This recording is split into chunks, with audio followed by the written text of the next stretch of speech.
Why political authority cannot be agent absent. Number 1. Introduction. Political authority is typically presented as more than organised force. It is said to bind agents, compel obedience, enforce duties, and justify coercion. This paper argues that political authority cannot be agent absent. Any claim of political authority must ultimately reduce to individual agents, because only agents can bear responsibility, obligation, and justificatory standing, and only agents can make or answer authority claims. The aim here is not to question the practical existence of institutions, state structures, offices, corporations, or collective bodies. The key claim is that such entities cannot possess non-derivative authority outside of the agents and upon whom they act. 2.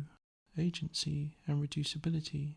An agent is an entity capable of intention, decision, and action, and of bearing responsibility for its actions.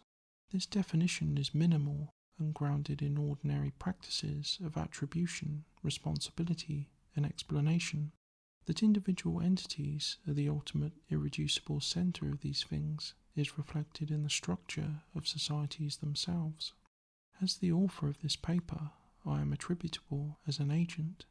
My writing can be traced to specific decisions and actions, and I can bear both responsibility for and explain my intentions in writing it. On a broader level, our societal structures reflect this reality of the irreducible agent as the ultimate bearer of intention, decision, action, and responsibility. While collectives, such as institutions, can indeed also be answerable and attributable in this way, they cannot be so without the irreducible agents who comprise them. Parliaments require parliamentarians. Corporations require board members, officers and workers. Religious institutions require members. In ordinary moral, legal and explanatory practice, the individual entity is usually treated as the ultimate irreducible agent. Court systems at base level put individuals on trial. Individual agents are attributable for success, failure, explanation, responsibility, and so on. Indeed, social practices of responsibility and explanation become difficult to render coherent if this base layer is abandoned entirely. Though common in earlier times, courts generally do not prosecute animals like pigs. Neither do they put an individual's hand on trial or some other component of the body of that individual. We ordinarily understand that the whole individual entity is the base layer, the irreducible foundation beneath which no attributability in any coherent sense can be found. Reducibility therefore concerns authority and responsibility, not simply causal explanation. That institutions causally influence events is not questionable. They clearly do. The argument of this paper is that authority, obligation, responsibility and standing cannot finally be located in a non-agent entity without reducing back to agents. 3. Political authority. With the individual established as the endpoint and foundation of attributability, we must now tie into this the concept of authority. Authority is the asserted right to direct, bind, or coerce the actions of agents. Assuming that agents in normal conditions share the same basic capacity to intend, decide, act, and bear responsibility, any authority claim requires justification because the agent who claims authority seeks to bind another. Why exactly can they do this? While the answers to such a question are complex and interesting, it suffices to accept that there is this obligation of justification, and it is one that sits at the heart of both moral and political authority claims. If Bella steals from Bertie, she asserts an authority claim by binding Bertie to a non-consensual effect by definition. In stealing from him, she makes a claim upon his property and asserts herself over another agent of equal natural standing. Bertie's resistance to the theft would also be an authority claim, but one that may be coherent because it responds to Bella's prior violation. We understand this instinctively and have over the centuries constructed and defended various frameworks and theories to explain why particular moral authority claims are valid or false. Similarly, political philosophy has offered many theories of political authority and its justification. In modern discussions, these often include social contract theories or related accounts of fairness, consent, legitimacy, and institutional justification, with John Rawls's use of the veil of ignorance in a theory of justice providing one influential example of political justification grounded in fairness conditions of choice. Political authority is authority exercised at scale, which claims standing to bind agents generally rather than in response to specific sovereignty violations. Political authority is therefore not merely responsive or corrective authority between specific agents. It claims general standing to legislate, tax, regulate, punish, administer, and command across a population. The Bella and Bertie example concerns an individual and specific authority claim. Political authority differs in that a claim to property, for example taxation, is general and exercised over entire collectives defined by institutions and states. However, states and the institutions that derive from such structures are not non-derivative by nature. States can, and obviously do exist, as do institutions and collectives, yet we understand that they are complex extensions of agency at large scales. In pre-state eras, before the great civilizations arose, state or proto-state structures did not exist. Tribal nomadic structures certainly did for countless millennia, but even these derive from irreducible individuals that comprise them. A tribe makes zero sense without its members. Its members still make sense without the tribe, even if scraping by in their survival in a Hobbesian state of nature. 4. The justificatory principle of authority.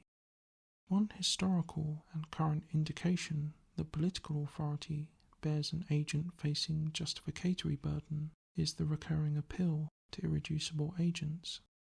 It is subtle enough to escape casual notice, but this is evident even today and in democratic forms of political authority.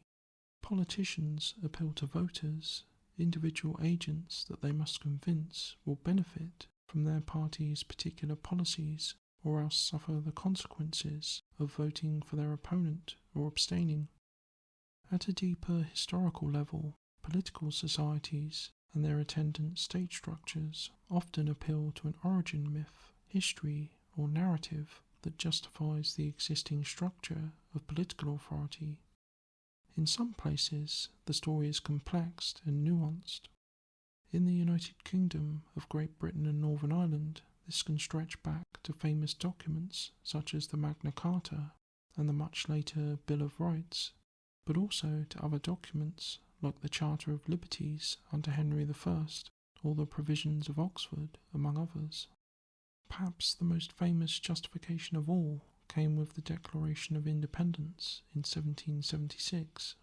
This was an initial political authority claim that helped form the basis for the state structure later defined by first the Articles of Confederation and then by the Constitution of the United States.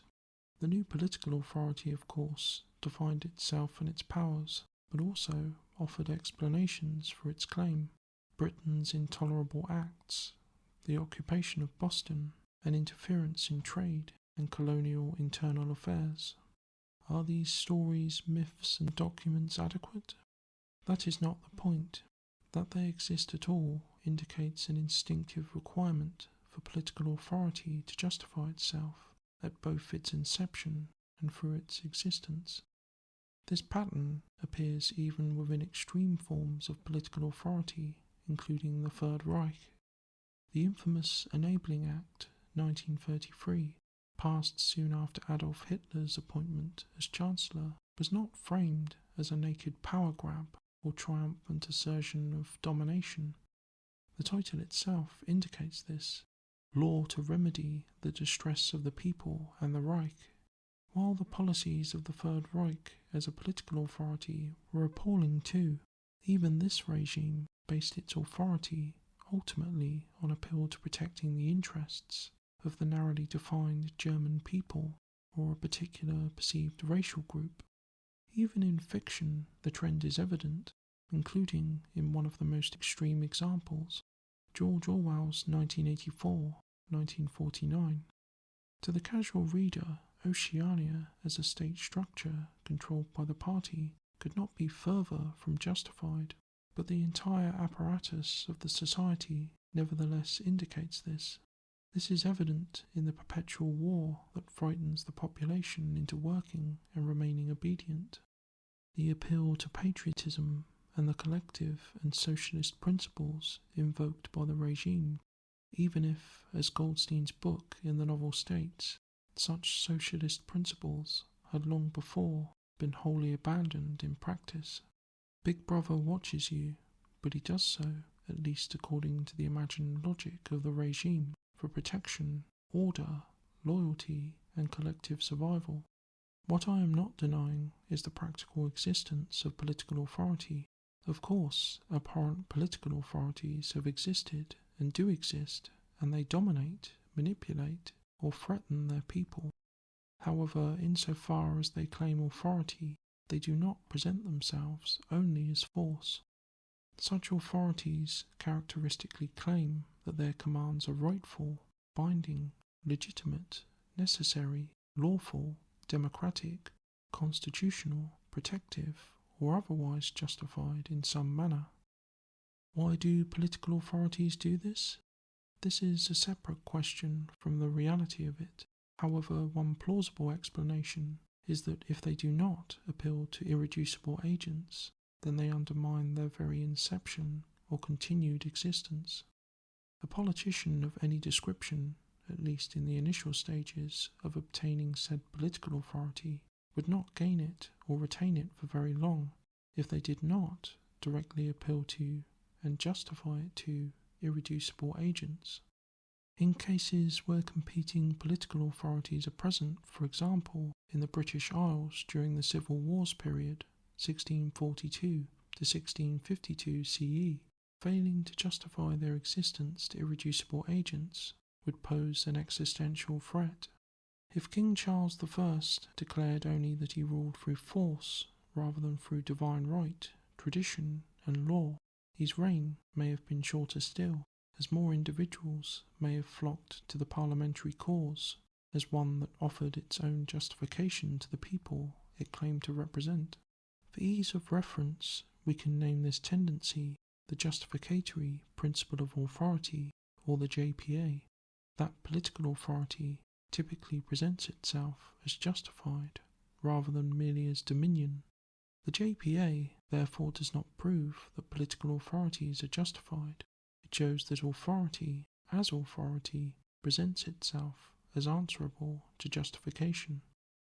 5. The rejection of non-derivative political entities. If the JPA is accepted, what follows for non-derivative political entities? If responsibility, obligation, intention, and justificatory standing ultimately belong to agents, then no political entity can possess non-derivative authority except insofar as its authority is reducible to relations among agents.